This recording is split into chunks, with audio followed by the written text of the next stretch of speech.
राधे श्याम एक बहुत ही सुंदर प्रसंग है प्रहलाद जी महाराज का, जिसको सुनने से या फिर मुख से महिमा भाई उनकी गान करने से, महिमा को गान करने से जीव को मोक्ष की प्राप्ति का ही फल मिलता है। प्रहलाद जी महाराज के जो पिता हैं हिरण्यकश्यपु, ये दो भाई थे। प्रहलाद जी महाराज के जो पिता हैं, इनके दो भाई थे। पहले बड़े भाई का नाम था हिरण्याक्ष, दूसरे भाई का नाम हिरण्यकश्यपु। हिरण्याक्ष इतना बलवान हो चुका था कि उसने सारे विश्व को जीत लिया था, तीनों लोकों पे अपना आधिपत्य जमा लिया था। जब उसको कोई भी अपने टक्कर का नहीं मिला बलवान,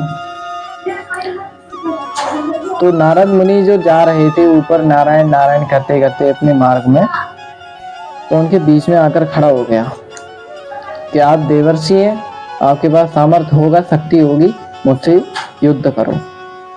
हिरण्याक्ष ने बोला।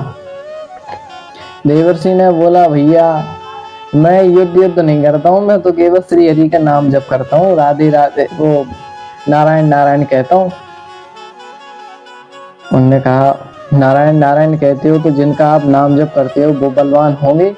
बिल्कुल बिल्कुल, नारद मुनि तो इसीलिए, देवर्षि तो इसीलिए। उन्होंने कहा ठीक है, वो बलवान है, कि उनसे युद्ध लड़ना है मुझे, उनको बुलाओ। कि वो ऐसे नहीं आते कि क्यों, कि तुम कुछ उत्पात मचाओ तभी वो आएंगे।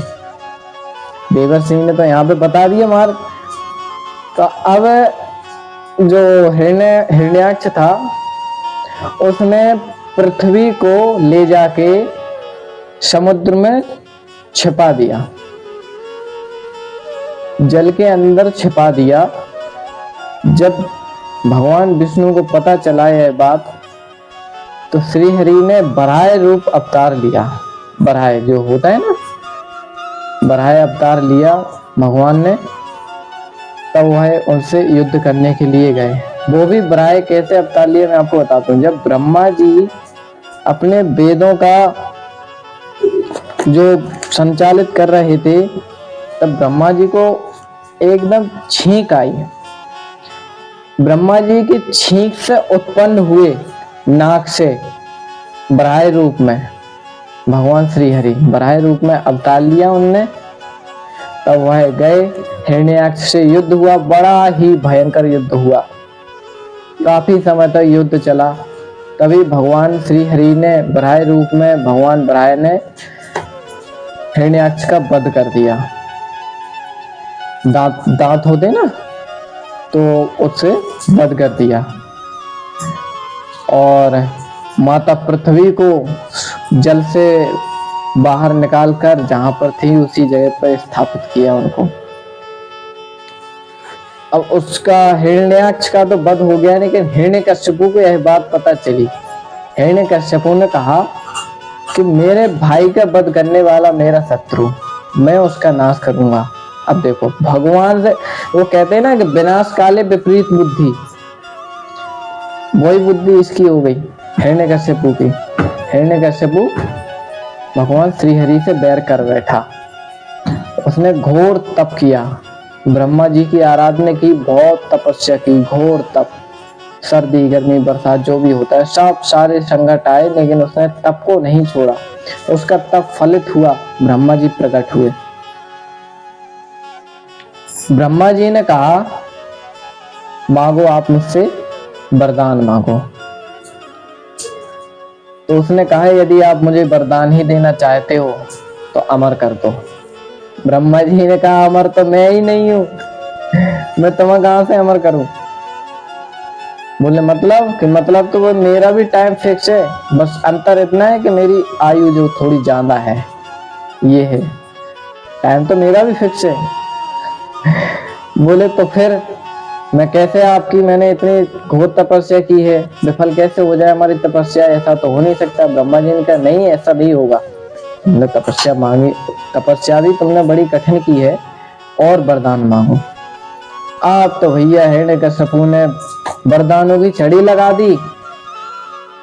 बोले मेरा वरदान है मैं दिन में ना मरूं ना ही रात में। ब्रह्मा जी बोले दिया दिया। बोले ना बाहर मरूं ना भीतर।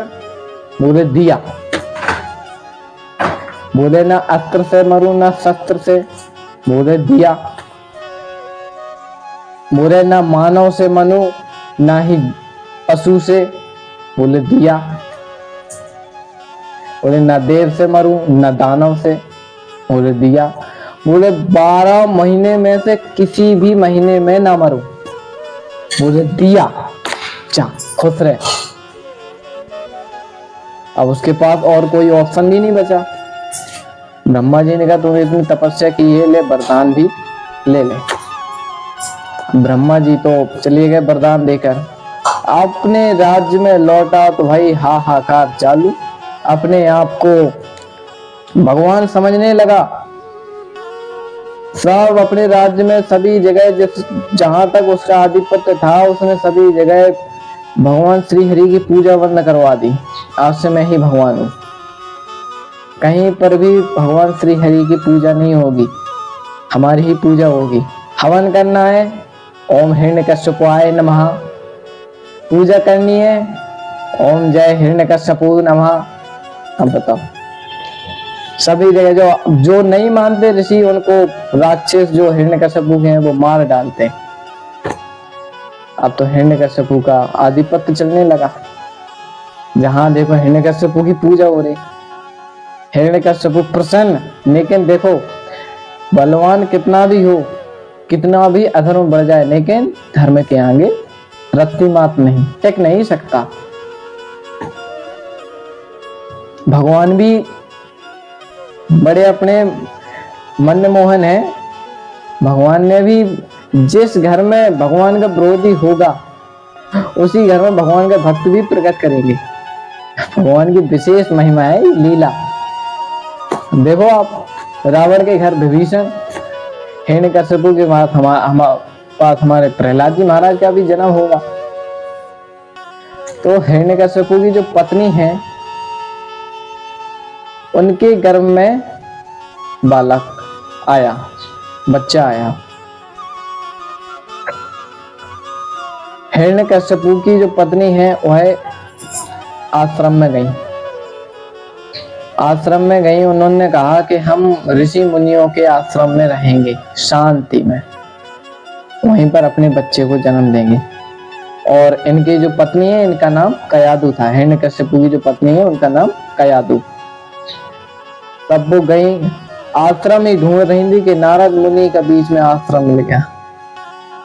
बड़ी ही अच्छी महिमा बात है। नारद मुनि के आश्रम में रहने लगी।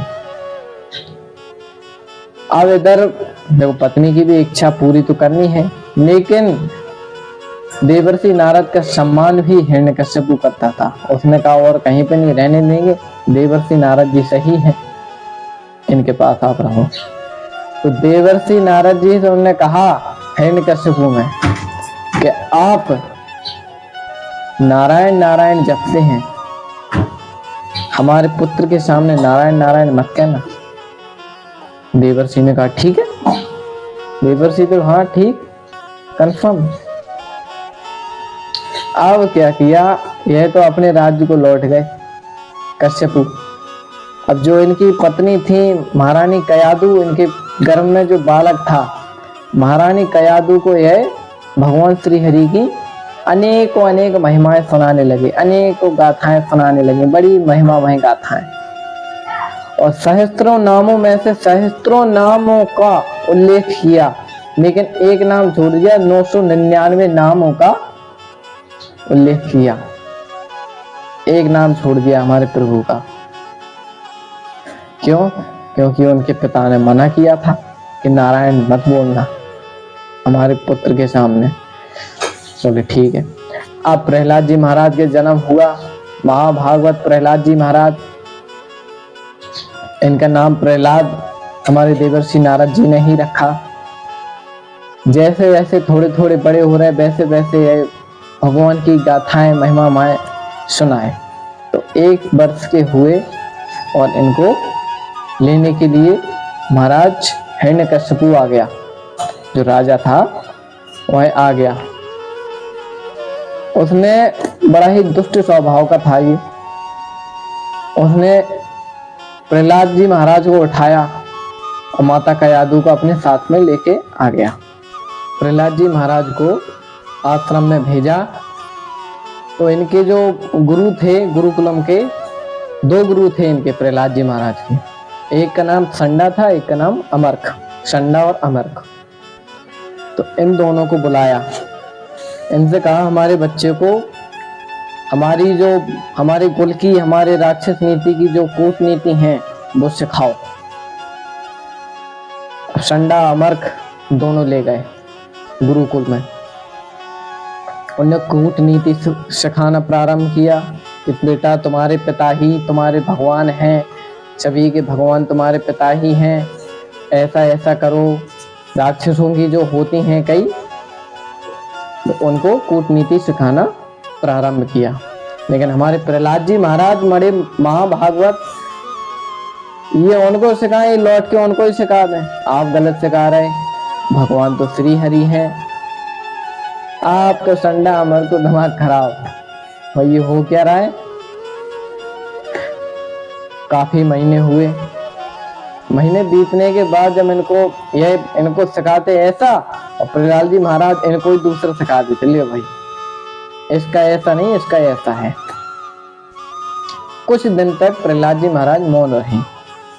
तो संडा और अमर को कुछ शांति मिली कि हाँ भाई ये सीख रहा है, अब ये अपने भगवान का बखान नहीं करता है। तो इतने में ही हिरण्यकश्यपु का जो सैनिक थे वो आ गए कि प्रहलाद जी महाराज को याद कर रहे हैं महाराज राजभवन में।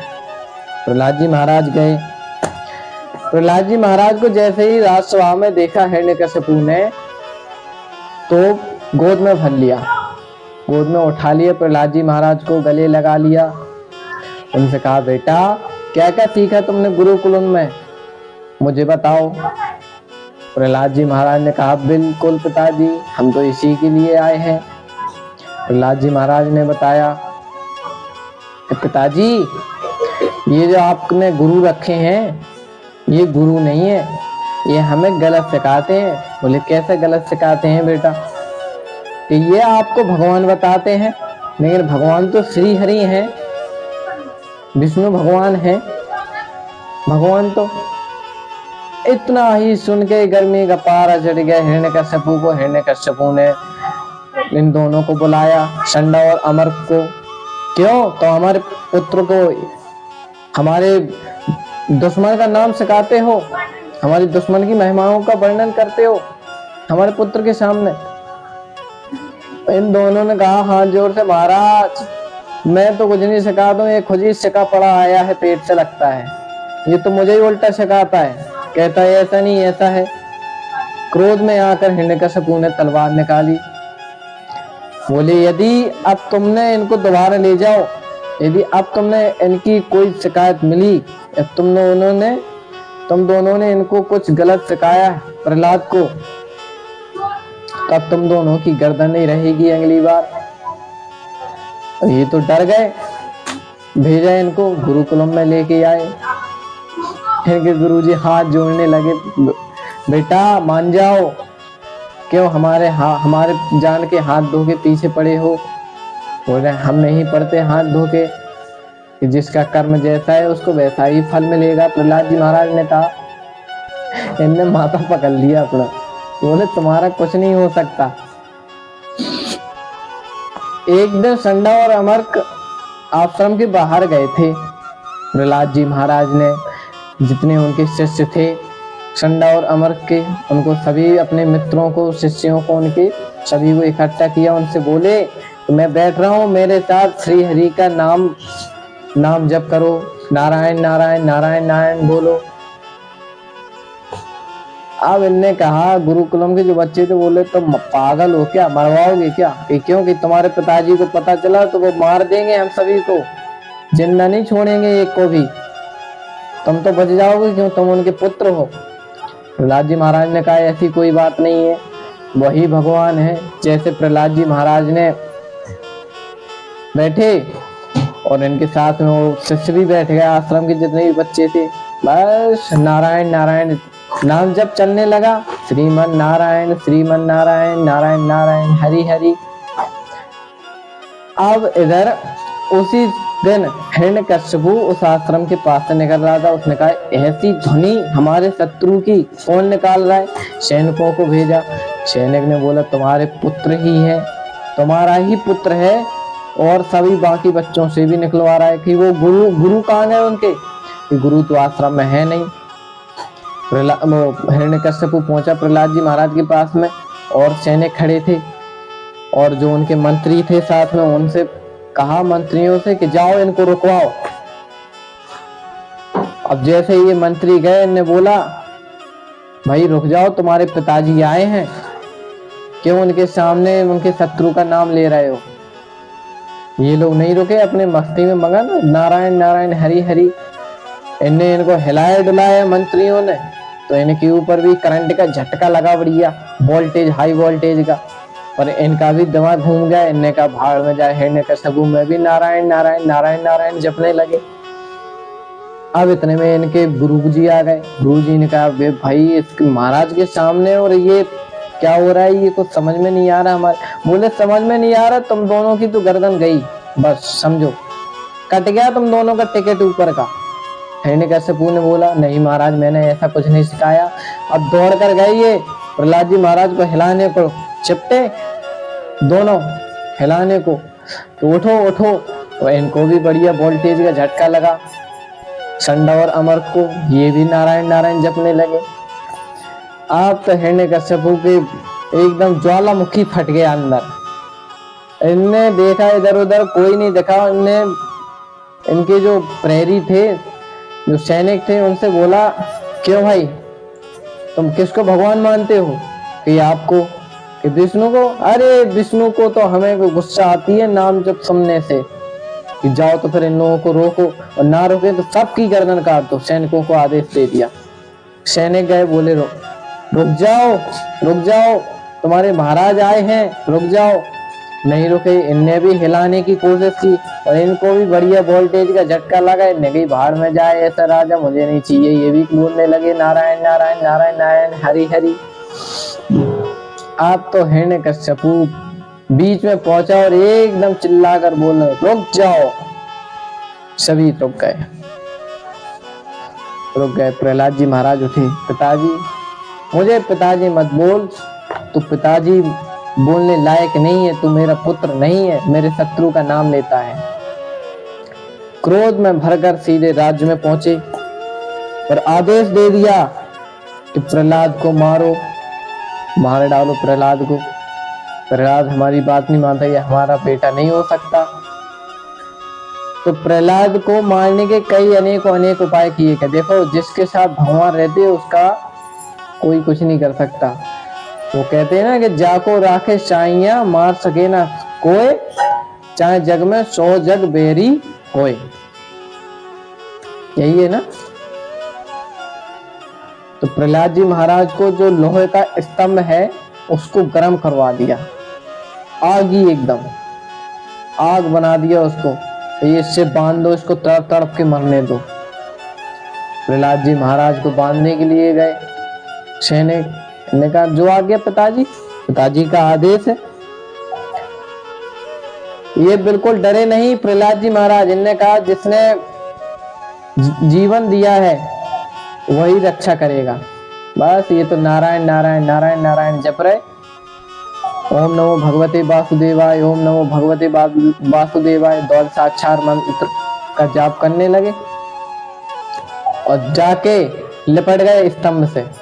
स्तंभ गर्म था, अग्नि एकदम शीतल पड़ गया, शीतल हो गया। अब हिरण्यकश्यपु यह देखकर बोला कि भाई तू माया जानता है, मायावी है, कोई बात नहीं, तेरी माया को अभी मैं चूर करूंगा।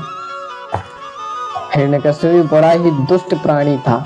उसने प्रहलाद जी महाराज को, जो नदी थी उसमें कई मगर जो मांसाहारी जीव हैं उनके बीच में प्रहलाद जी महाराज को फेंकवा दिया पहाड़ी से। तो देखो मगरों के बीच में कमल खिल गया और उस कमल के ऊपर प्रहलाद जी महाराज बड़े ही आनंद से विराजमान हो गए। ऐसी लीला को देखकर हिरण्यकश्यपु की आंखें नहीं खुली और बोलने लगा ये मायावी है, अब इसको कैसे मारा जाए, मारने का उपाय देखा जाए। तो इनके जो मंत्री थे, देखो जिस राजा जो अधर्मी हो उसके मंत्री भी अधर्मी होते। मंत्री ने सलाह दी कि इसके माता से इसको मरवाया जाए। अब यह उनकी जो हिरण्यकश्यपु की जो पत्नी थी कयादु बड़ी ही पतिव्रता नारी थी। अब ये हिरण्यकश्यपु माता कयादु के पास पहुंचे, उनसे बोला सुनो तुम्हें आज अपने पुत्र को विष देना है। बोले आप ऐसा क्या कह रहे हैं स्वामी, मैं अपने पुत्र को कहीं उसको पुत्र मत बोलो, वो मेरा पुत्र नहीं है, ये तुम्हारा ही पुत्र है और तुमको अपने ही पुत्र को मारना है और नहीं मारोगे तो मैं तुम्हें मार दूंगा। अब इनको मारने का तो भय नहीं था, लेकिन इनको भय ये था कि इनका पतिव्रत धर्म टूटेगा यदि पति का आदेश नहीं माना माता कयादु ने। और इधर अगर पुत्र को विष दे दिया तो फिर पुत्र हत्या का कलंक लगेगा। अब ये जो पात्र दे गया था जहर का, विष का, हिरण्यकश्यपु माता कयादु के हाथों में, अभी उस पात्र को हाथों में लेकर रो रही, बिलख रही, बोली मैं अपने पुत्र को कैसे दे दूं जहर, मैं ही इसको पी लूंगी। इतने में प्रहलाद जी महाराज आ गए। प्रहलाद जी महाराज ने कहा माता ये क्या कर रही हैं आप, बेटा तुम्हारे पिताजी ने मुझे आदेश दिया है कि मैं तुमको जहर पिलाऊं, ऐसा मैं कर सकती हूँ क्या पुत्र, बताओ आप। पुत्र ने, प्रहलाद जी महाराज ने कहा माता ना तो आपके पतिव्रत धर्म टूटेगा और ना ही आपको मारने का हमारे ऊपर कलंक चढ़ेगा। बोले कैसे पुत्र। उन्हें झपट से उनके हाथों में से जहर का जो पात्र था, प्याला था, उसको लिया और गट गट गट गट गट गट पी गए विष्णु भगवान का नाम लेकर। अब ये तो मूर्छित हो गई, बोले मेरा पुत्र मर गया मर गया मर गया, और इनको कुछ नहीं हुआ। ये उनको जगाने को चिपटे, माता उठो मैं यहाँ पर बैठा हूँ, माता उठो मैं यहाँ पर बैठा हूँ। तू मरा नहीं पुत्र, तूने इतना भयंकर हलाहल के जैसा विष पिया है। बोले माता हमारे तो भगवान विष्णु हैं, वही हमें बचाते हैं। अब इनको सर्पों की कोठरी में डाल दिया, सर्पों की कोठरी में डाल दिया गया। सर्पों के सामने जब ये दौड़ साक्षात मंत्र का जाप करने लगे, ओम नमो भगवते वासुदेवाय, सर्प भी आहा आनंद से अमृत मिल गया हो जैसे सर्पों को। अब इनको बाहर निकाला, कल कुछ नहीं हुआ।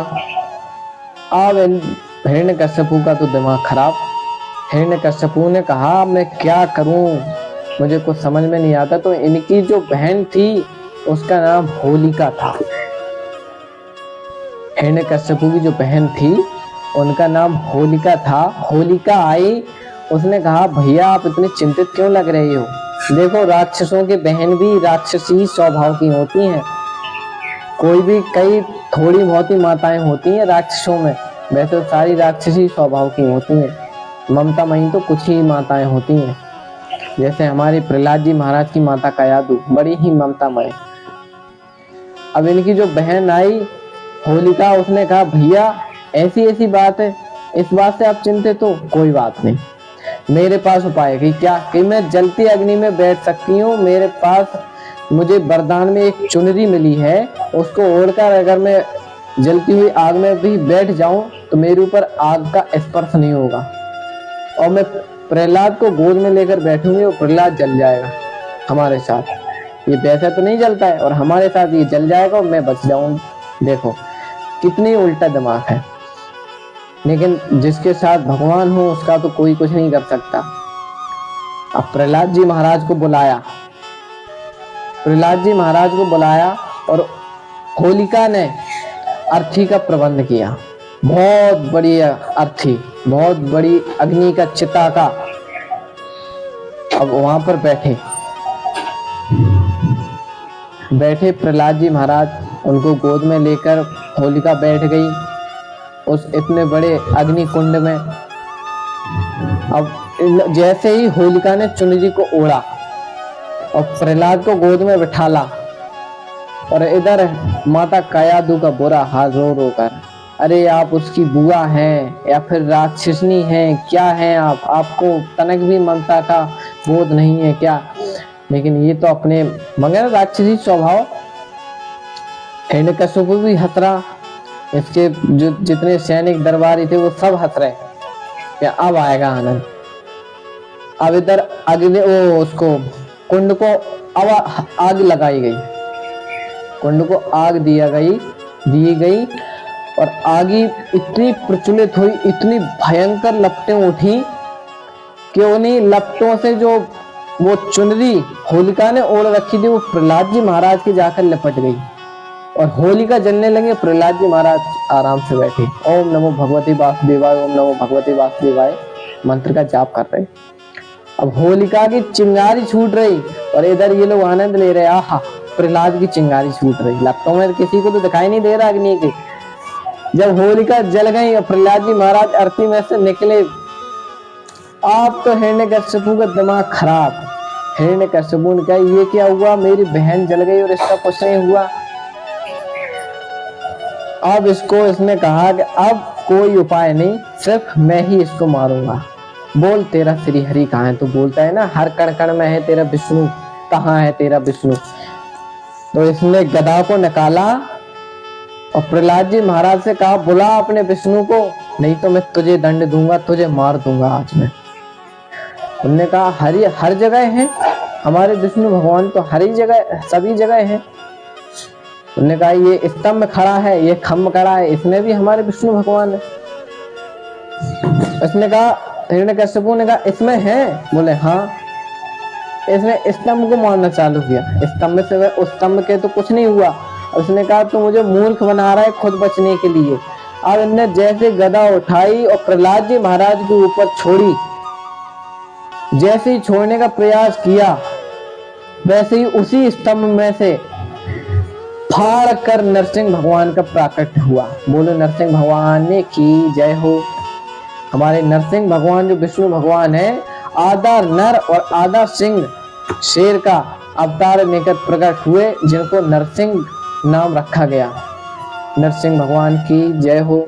नरसिंह भगवान निकले, नरसिंह भगवान ने उसको पकड़ा हिरण्यकश्यपु को और दबा के घूंसा से मारा पिठी में तर और बैठ गया। उसने कहा भाई ये जीव कौन है? उसने कहा तुम जानते नहीं हो, मुझे वरदान मिले हैं, ना मैं आकाश में मर सकता हूँ, न जमीन पर मर सकता हूँ, न दिन में न रात्रि में, कभी नहीं मर सकता। नरसिंह भगवान ने बढ़िया मारा धोल के और ले गए दहली के बीच में। जब विष्णु भगवान उसको ले जाकर हिरण्यकश्यपु को दहली के बीच में रखा, अपने जंगा पर विराजमान किया, पूछा अब बता भाई तेरे क्या वरदान है? उन्हें बहुत परेशान किया, हमारे भक्त को बहुत ही यातनाएं दी हैं। उसने कहा तुम कुछ भी कर लो लेकिन मैं मर नहीं सकता कि क्योंकि हमारे पास अनेकों अनेक वरदान है। कि कैसे वरदान? कि बहुत सारे वरदान है तो मुझे नहीं मार सकते। क्या अपने वर्णन करो वरदानों का। नरसिंह भगवान ने कहा कि मैं ना दिन में मर सकता हूँ ना रात में। बोले देख ले, ना तुम दिन में है ना रात में, संध्याकालीन समय है। बोले ना मैं भीतर मर सकता हूँ ना बाहर। कि देख ले तुम, ना भीतर है ना बाहर, दहली के बीच में है। बोले ना मैं ऊपर मर सकता हूँ ना नीचे। बोले ना तो ऊपर है ना धरती पर है, तो मेरे जंगा पर विराजमान है, जंगा पर लेटा हुआ है। हिरण्यकश्यपु के होश खुलते जा रहे। हिरण्यकश्यपु ने कहा ना मैं अस्त्र से मर सकता हूँ ना शस्त्र से। नरसिंह भगवान ने कहा ना मैं तुझे अस्त्र से मारूंगा ना शस्त्र से, मैं अपने नाखूनों से मारूंगा तुझे। अब इसने कहा मैं तो 12 महीने में से किसी भी महीने में नहीं मर सकता। बोले देख ले तू 12 महीने में से किसी भी महीने में नहीं है। जो लौंड की साल होती है ना, लौंड की साल पड़ती है ना, जिसको अपन वो बोलते हैं ना पुरुषोत्तम मास, वो 1 महीना एक्स्ट्रा बढ़कर आता है हर 3-4 साल बाद। उसी महीने में मारा था इसको, हिरण्यकश्यपु को। बोले देख ले ये 12 महीने नहीं है, ये तेरे लिए खासकर मैंने बनाया है। उसी दिन से ये जो पढ़ता है ना पुरुषोत्तम मास, उसी दिन से पढ़ने लगा है। और इसको चीर दिया, फाड़ दिया नाखूनों से, मार दिया हिरण्यकश्यपु को। अब इनका गुस्सा शांत नहीं हो रहा, ये तो हाहाकार मचा रहे। तब सभी प्रकट हो गए, सभी देवी देवता, नारद मुनि याचना कर रहे, आराधना कर रहे कि प्रभु रुक जाओ। भोले बाबा आ गए, लक्ष्मी मैया आ गई है, सभी आ गए, उमा माता आ गई। अब लक्ष्मी मैया ने कहा कि अब ये ऐसे नहीं उठेंगे, ऐसे नहीं रुकेंगे। देखो भगवान के भक्तों को जो सताए, भगवान खुद कहते हैं कि तुम मेरा अपराध कर लो, लेकिन मेरे भक्तों का यदि आपने अपराध किया तो मैं तुम्हें क्षमा नहीं करूंगा। अब हाँ, वही क्षमा कर सकता है जिसका तुमने अपराध किया है। अब माता लक्ष्मी गई, माता लक्ष्मी ने प्रहलाद जी महाराज को पकड़ा, बोले आओ खुद। उनको सामने किया। प्रहलाद जी महाराज को सामने देखते ही नरसिंह भगवान का क्रोध शांत हुआ। नरसिंह भगवान ने उनको अपने गोद में उठाया और प्रहलाद जी महाराज को जीभ से उनका माथा चाटने लगे, मस्तक। बोले पुत्र, तुम्हारे मस्तक पर बड़े ही भार रहे हैं, बड़े ही जो कष्ट सहे हैं तूने। तू तो हमारे गद्दी का ऊपर हाथ फेरते हैं ना, उसका भी तो अधिकारी नहीं। तो तेरा मस्तक इतना कोमल है कि मैं तुझे अपने शरीर की सबसे कोमल जीभ से तेरा स्पर्श करूंगा पुत्र। देखो भगवान नरसिंह भगवान अपने भक्त को जीभ से चाट रहे हैं। और फिर नरसिंह रूप को त्याग कर अपने सुंदर नील कमल वाले रूप में प्रकट हुए विष्णु भगवान और लक्ष्मी माता ने इनको वरदान दिया कि आज से तुम हमारे भक्त हुए और सबसे बड़े भक्तों में तुम्हारी उपाधि होगी। प्रहलाद जी महाराज को ऐसे वरदान दिए। तो यही थी प्रहलाद जी महाराज की हमारी कथा। देखो इससे यही सीख मिलती है कि प्रहलाद जी महाराज के जीवन में कितनी भी कठिनाइयाँ आई हैं, लेकिन उनने हार नहीं मानी। साधक के जीवन में अनेक कठिनाइयाँ आ सकती हैं, लेकिन भगवान का नाम मत छोड़िए, भगवान का नाम जपते रहिए। राधा राधा कृष्ण कृष्ण, जो आपको नाम प्रिय है भगवान का, वही जपते रहिए। भगवान पर दृढ़ विश्वास होना चाहिए, जो हमारे प्रहलाद जी महाराज का दृढ़ विश्वास था हमारे विष्णु भगवान के ऊपर। राधे श्याम।